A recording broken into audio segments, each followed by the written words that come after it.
মন্ডল সাহেব আপনি তো টিয়া পয়সা তার ফকিরের বেশটা গেল না।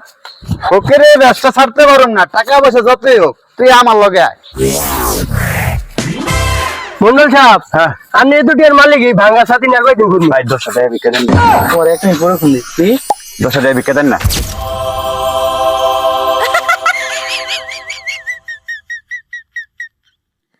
তুমি আমার কাছে কোন একলে ভিক্ষা চাইতেছ?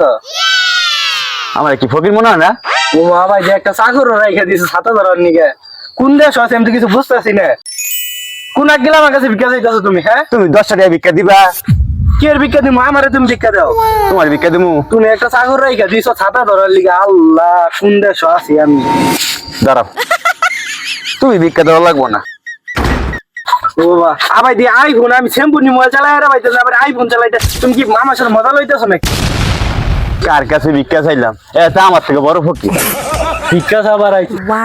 এই করো বাড়িতে নিয়ে ধরে ভালো মতো তাড়িয়ে বাইন যায় ঘোড়া খাবার দিই ঠিক মতে খাবার দিয়ে ভালো ভালো গুছো টুসু করে আবার মন্ডল সাহেব ওই যে সুমন টেনে যাবেন 50,000। গড়রে এই যেমন খারাপ এদিকে রাধা এই বসো রে, আমার টেকো সে তো দিম ওইটা তো সময় যায় না আর এই গরুটা 50,000 টাকা নিছস, লাভ আসলে কত আছে জানো? সামনে ঈদ আছে ঘোড়া বেচে করে টেহা দিই একবারে গরু কত বেচবি? গরু 1.5 লাখ টাকা নতুন যাবো আর কি 1.5 লাখ টাকা। হুম। আমার লাভের টাকা তুই 1 লাখ টাকা, তোর গরু বেচন এখানে নিলাম 50,000 50,000 হ্যাঁ। লাভের টাকা বাড়ছে না? না বেটা দেবে 50,000 টাকা গরু লো, গরু লো।